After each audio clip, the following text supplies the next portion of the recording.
이번 시간에는 어린이집 재무의 규칙에 대해서 알아보도록 하겠습니다. 자, 주제로는 어린이집 재무회계 규칙 중 세입 계정의 이해와 계정 처리 시 유의사항에 대해서 알아보도록 하겠습니다. 첫 번째 보육료입니다. 자, 보육료는 보시는 바와 같이 정부 지원 보육료와 부모 부담 보육료로 나눠져 있습니다. 자, 첫 번째 정부 지원 보육료는 정의로 보시면 만 0세부터 5세 그리고 장애아, 다문화 가족 등에 대해서 지원되는 보육료입니다. 우리가 흔히 아이행복카드에서 지원되는 바우처로 결제되는 모든 금액을 정부 지원 보육료로 하겠습니다. 그리고 이골에 들어온 통장에 이골에 수수료로 들어오는 부분도 실제 전달에 바우처 금액에서 수수료가 나갔던 부분이 환급되는 거기 때문에 이 부분도 역시 정부 지원 보육료로 계정 처리를 하시면 되겠습니다. 우리가 어린이집에서 보육료로 실제 세출 처리할 수 있는 항목은 보육교직원의 인건비, 교재교구비, 극간식비, 그 다음에 관리 운영비로 등에 사용할 수 있다고 되어 있습니다. 실제 수익자 부담금 지출이나 또는 차입금에 대한 지출 외에 모든 비용에서 우리가 보육료로 처리할 수 있다라고 보시면 되겠습니다. 자, 어린이집에서 아이행복카드로 실제 부모 부담 보육료와 그 다음에 수익자 부담금을 합산해서 결제하는 경우에는 우리 원장님들께서 이때 정부 지원 보육료로 계정 처리하는 경우가 굉장히 많습니다. 이때는 저희가 정부 지원 보육료로 하는 게 아니고 실제 세부 내역을 가맹점별 입금 내역 등등을 확인하셔서 정부 지원 보육료와 부모 부담 보육료 그리고 특별활동비 나머지 기타 필요 경비를 세목으로 분리해서 전표를 반드시 처리해 주셔야 됩니다. 두 번째는 부모 부담 보육료입니다. 만 3세부터 5세까지 원화에 대해서 지자체에서 정한 수납 한도액을 원화의 보호자로부터 받는 보육료를 부모 부담 보육료라고 합니다. 수납 방법에는 신용카드, 무통장 입금, 자동이체, 계좌이체, 지로, 스쿨뱅킹 등이 있습니다. 현금 수납은 불가하지만 불가피하게 현금 수납 시에는 반드시 보호자에게 보육료 수납 영수증을 발급해 줘야 하며 원화 이름으로 이길까지 무통장 입금 처리가 원칙입니다. 그리고 지자체에서 부모 부담 보육료를 지원하는 경우에는 계정 과목을 부모 부담 보육료가 아닌 정부 지원 보육료로 처리하시면 됩니다. 특별활동비 수입에 대해서 알아보겠습니다. 체육, 음악, 미술, 과학, 오감 등 외부 강사에 의해 어린이집 내외에서 이루어지는 프로그램 활동에 따른 수익자가 별도로 부담하는 경비를 특별활동비 수입이라고 합니다. 지자체 수납 한도액을 반드시 준수해 줘야 하며 운영시간은 낮 12시부터 오후 6시까지입니다. 기본 보육시간에 특별활동을 시작하여 연장 보육시간까지 이어지는 등 불가피한 경우에는 예외적으로 가능합니다. 연장반은 특별활동을 신설하지 않는 것을 원칙으로 합니다. 특별활동 수입의 수납 주기는 매월로 처리가 원칙입니다.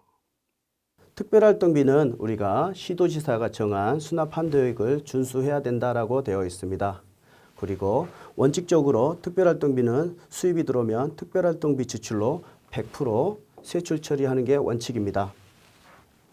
자, 이때 특별활동비 수입이 들어오고 특별활동비 지출을 했을 때 우리가 실제 특별활동비보다 지출이 더 큰 경우에는 초과되는 부분에 대해서 특별활동비 강사료는 수용비 및 수수료로 해서 회계 처리를 하고 특별활동 교재비는 우리가 교재교구 구입비로 해서 회계 처리를 해 주셔야 됩니다. 자, 반대로 특별활동비 수입보다 특별활동비 지출이 적은 경우에는 출납기한이 완료가 된 2월 말 이후에 우리가 개인별로 정산한 이후에 보호자 반환금으로 반드시 반환 처리를 해 주셔야 됩니다. 다음은 기타 필요경비입니다. 자, 기타 필요경비 정의에 대해서 보겠습니다.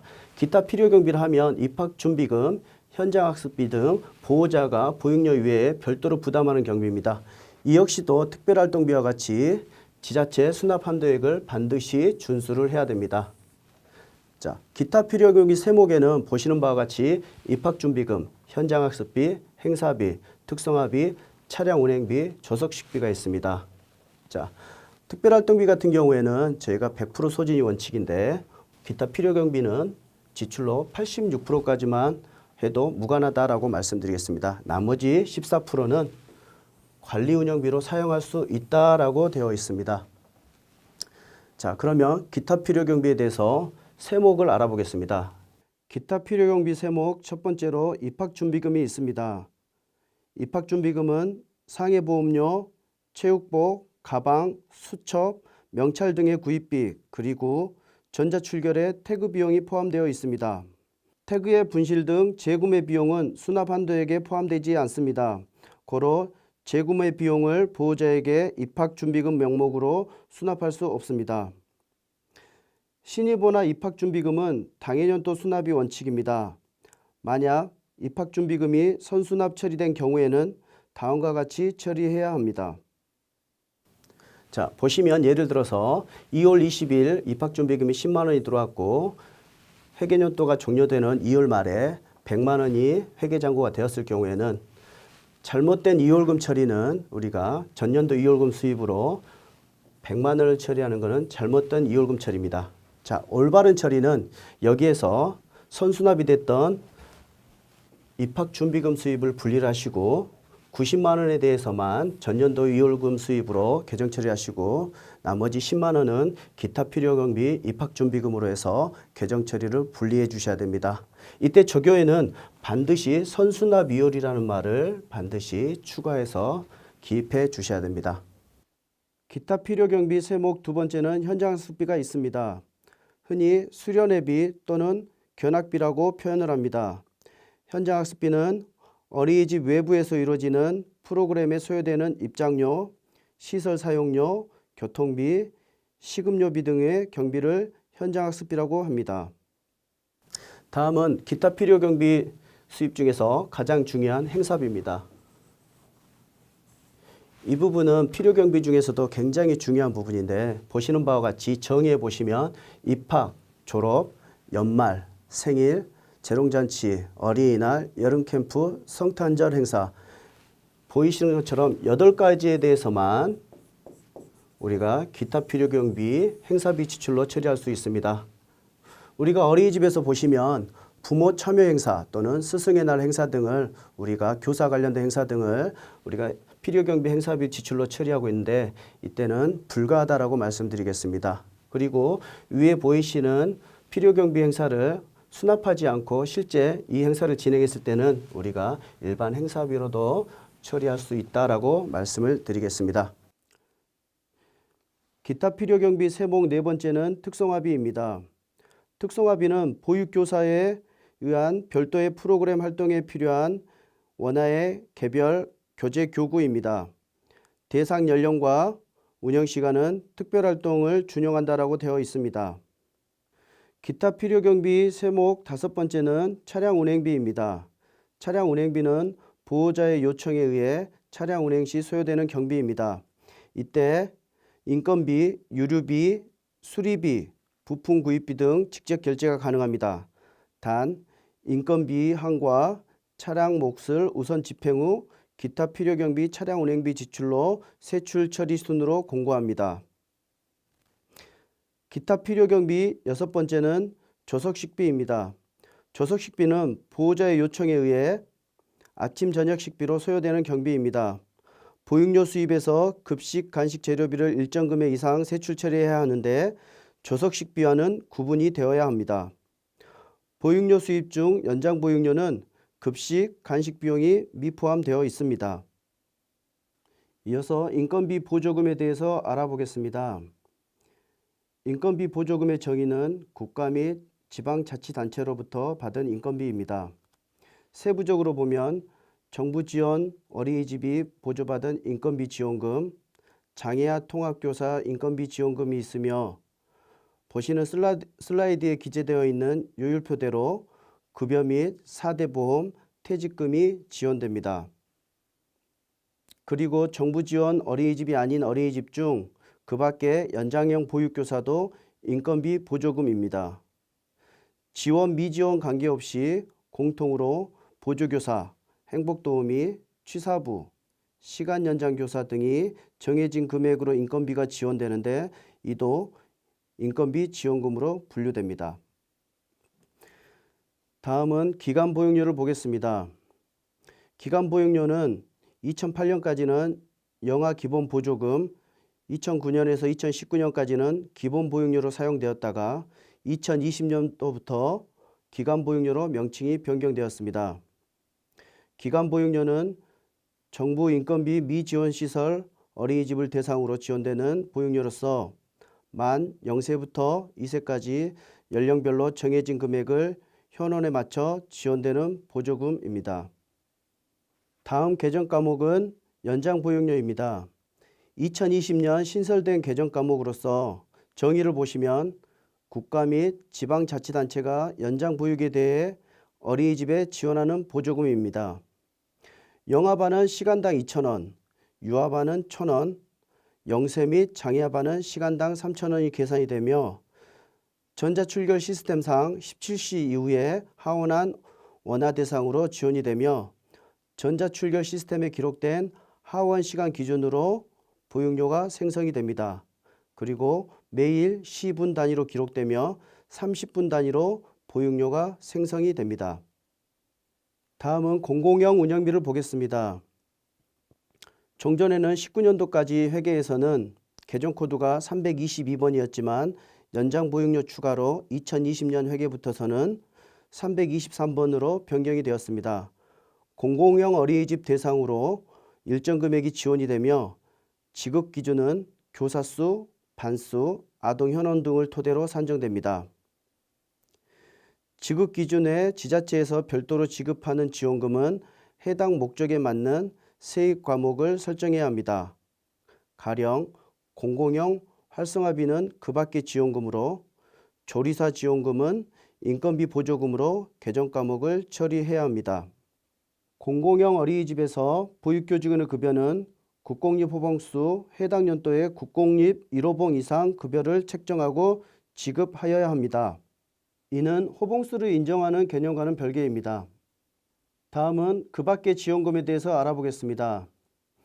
2020년 5월 6일 재무회계규칙 일부 개정으로 인해 기타 지원금에서 그 밖의 지원금으로 명칭이 변경되었습니다. 그 밖의 지원금의 정의는 국가 및 지방자치단체가 지원하는 급식, 간식 재료비, 냉난방비, 누리과정 운영비 등이 그 밖의 지원금이며 세부 항목으로는 교재교구비, 차량 운행비, 급식 간식 재료비, 냉난방비, 누리과정 운영비, 시간제 보육 운영비, 건강검진비, 교사 보수교육비, 회계장부 지원비 등이 있으며 지자체별로 지원 항목이 다릅니다. 이때 그 밖의 지원금은 지원받은 금액을 정산해야 하는데 누리과정 지원금은 1월부터 12월까지이며 나머지 정산은 3월부터 잉년 2월까지 회계년도 기준으로 정산 처리하시면 됩니다. 다음은 전입금에 대해서 알아보도록 하겠습니다. 자, 전입금이라 하면 정의를 보시면 어린이집의 운영에 있어서 건전성을 보장하기 위해서 필요한 경우입니다. 자, 보시면 용처가 명확해야 되며 상환을 목적으로 하지 않기 때문에 투자의 개념으로 하겠습니다. 자, 그런데 법인에서 지원된 전입금은 법인에게 전출금으로 연계해서 처리할 수 있다라고 되어 있습니다. 자, 전입금 처리 중에서 위탁보육료 처리 방법이 있는데 저희가 실제 우리가 직장 보육시설을 저희가 개설을 해야 되는데 개설하지 않고 실제 어린이집으로 위탁보육료를 제공하는 경우에 실제 위탁보육료는 전입금으로 회계 처리를 하고 있습니다. 정의에서 보시면 위탁보육료는 필요경비 및 특별활동비 등을 부모부담 부분을 우선 회계 처리한다고 되어 있습니다. 자, 보시면 세입이 들어오는 경우에는 전입금과 전입금, 특별활동비 세목, 전입금, 기타 필요경비 세목으로 해서 분리해서 세입 처리해 주셔야 됩니다.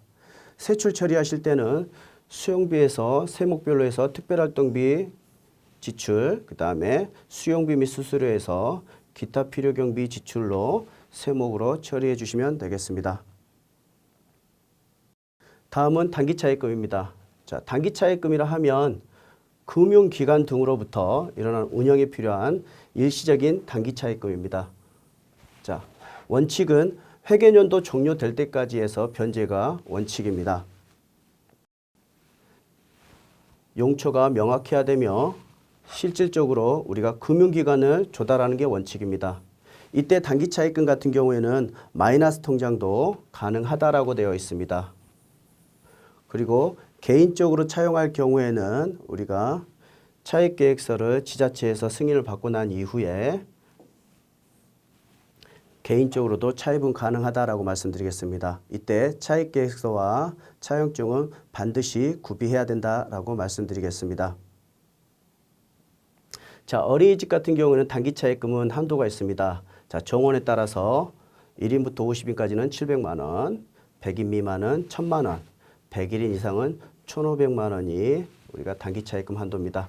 이때 단기차입금에 대한 부분은 단기차입금 상환과 연계해서 반드시 예산을 편성해야 되며 실제 세입이 들어온 만큼 상환할 수 있다라고 말씀을 드리겠습니다.